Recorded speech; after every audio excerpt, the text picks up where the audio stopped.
Good morning. It's a Monday morning. I think it's February 8th, and this is about a week after I started my How to Buy a RV series.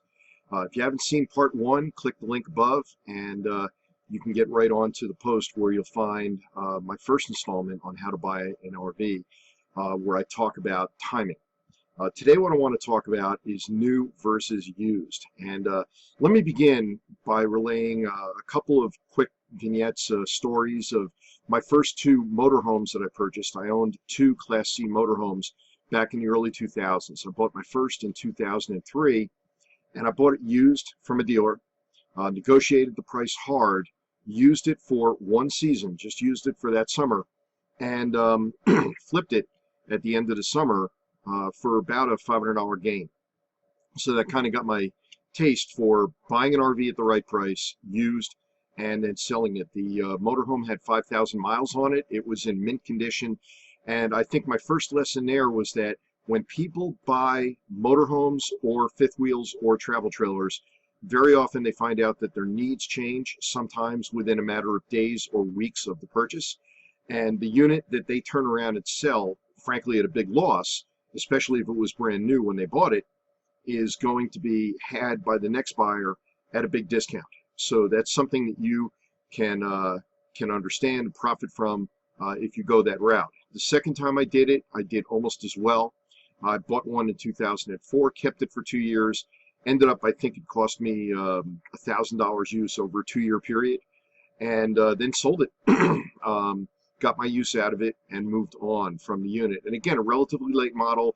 I think it had 11,000 miles on it, and by the time I sold it, it had maybe 16,000 or 18,000 miles on it. So that's one way to go in buying used equipment. Used equipment can be great in the RV world, again, because people's needs change.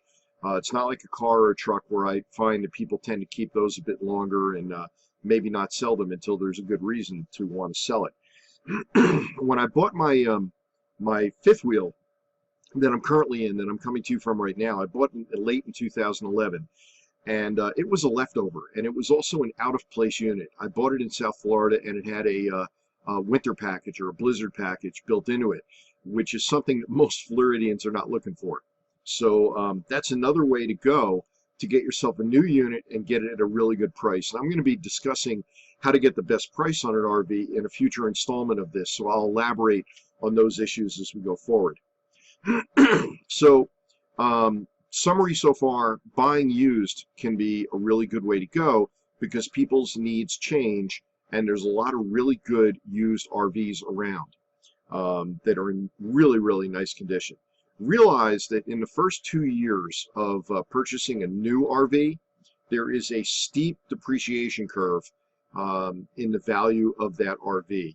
So if you're going to look used, I would suggest you look at something that's maybe 2, 3, 4, 5 years old. The reason I wouldn't go too much beyond 5 years is when they reach 10 years, nobody wants them. So if you buy a unit that's 2, 3, 4, 5 years old and keep it for a few years, you'll still be able to flip it or sell it without taking too serious a hit before it hits that 10-year mark. I see that even at my own dealership. I work for a dealer in Wyoming, and we find that RVs that are over 10 years old are very, very tough to sell. So, when you buy used, some additional advice, and forgive me, I'm checking my notes here. You never want to buy sight unseen. I get a kick out of people that say, well, I go to RV Trader. Well, are you looking at distances over 50 or 100 or 150 miles from your home?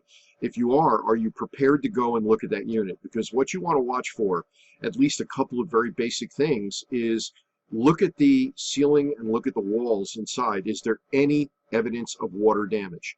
And despite what the owner will tell you, well, yeah, we had one leak and we cleaned it up, you don't know what's behind those walls. You don't know if there's black mold. You don't know if there's some kind of dry rot. So any sign of water damage, and to me, it's immediate negative.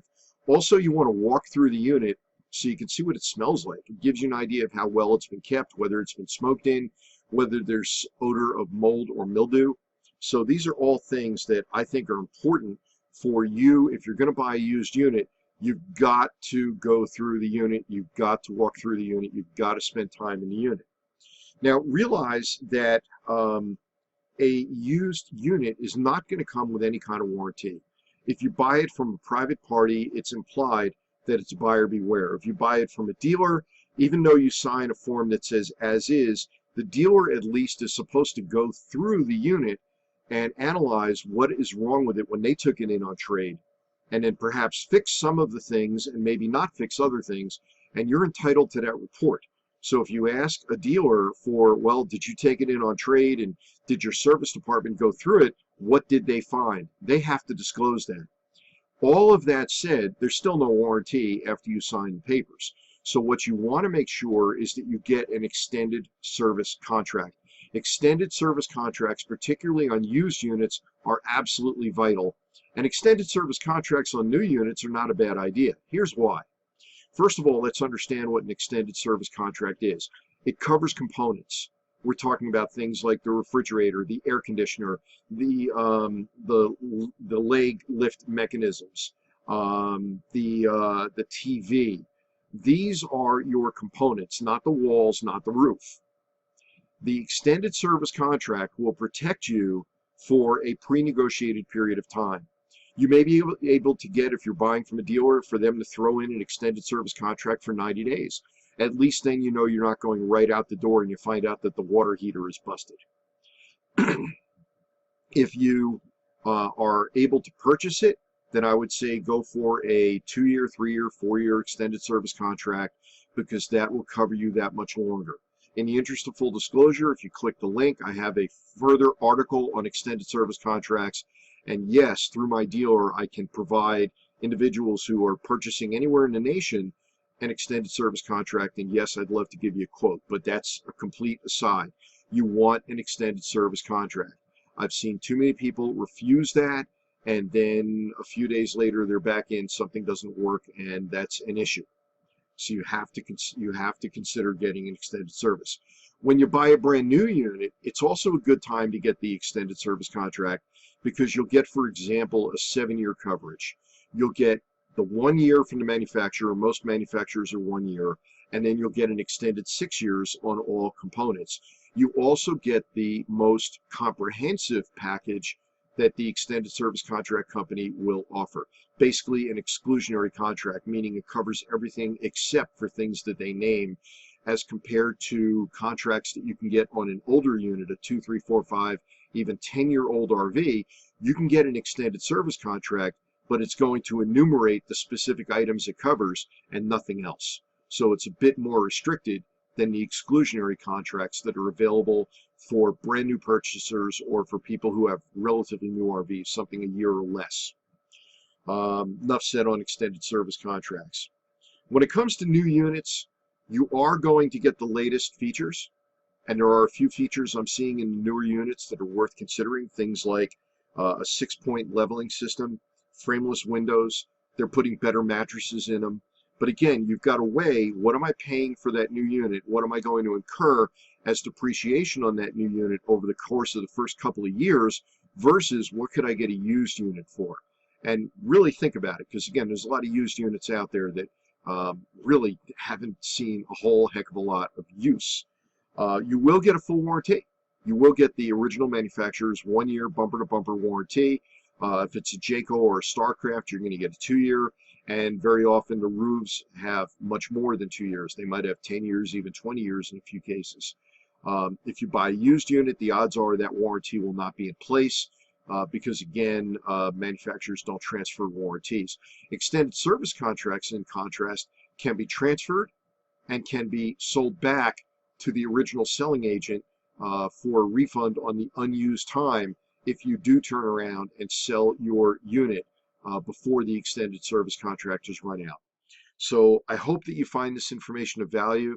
I'd love for people to contribute, either if you see this on YouTube through the comments section below, or if you see it on my blog, or if you click the link above, it'll bring you over to my blog post for this post, and you'll have a chance to offer a reply if you want to add some information, or if you want to discuss some information that you're thinking about when it comes to new versus used. Hey, thanks much, and you have a wonderful day.